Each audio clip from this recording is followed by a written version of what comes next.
Hi everyone, I'm Julie Anceriz, Health and Safety Manager for Santé Canada, and today I want to talk to you about personal protective equipment and how not all PPE is created equally, and again, a little bit of a reminder on how to care for your personal protective equipment to ensure that it lasts a little bit longer.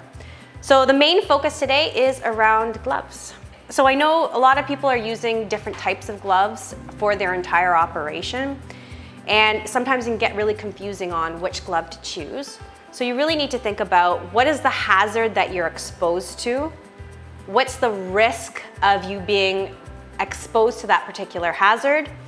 And also, what's the material of the glove that you need to protect you? You know, I've seen a variety of gloves for mixing and pouring pesticides.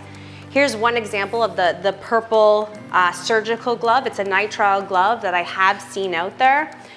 These are disposable single-use gloves. And then another glove that is also seen out there is the green nitrile glove. So like I said, not all gloves are created equally. And the difference between these two nitrile gloves essentially is their thickness.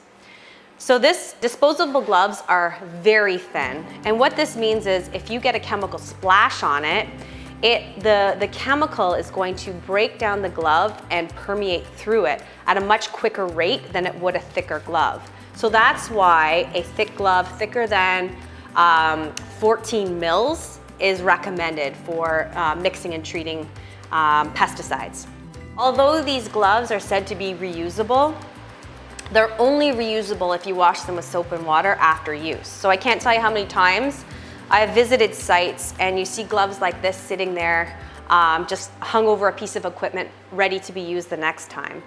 But the problem is that when it sits on the glove like this, it's going to cause it to become, the product is going to cause it to become brittle and worn and potentially break through the glove. So you always want to wash it with soap and water after use. Even if you don't have product that's red or visible, it is always good practice to do that so you can reuse them, because I know that they are expensive. Warm water and dish soap are sufficient to clean your gloves. You don't need to use a harsh chemical or a degreaser, because this could impact the permeability of the glove going forwards.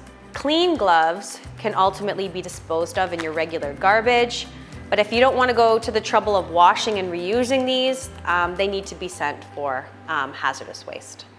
So once your gloves are washed and dried and you're ready to wear them again, what I like to do is I actually like to do a bit of a double glove when I'm wearing gloves and mixing and pouring pesticides. I'll double glove, and then what I'll do is I'm going to do a quick leak test. And I think this is important every time you put the gloves on, because nobody knows for sure how long these last as a reusable glove. So what I do is I put my thumbs in here, and I'm going to spin it around to get some air in the glove, pushing up, listening, and looking for any pin-sized holes, cracks, wear and tear. And then I have better confidence that I have a glove that's in good working condition.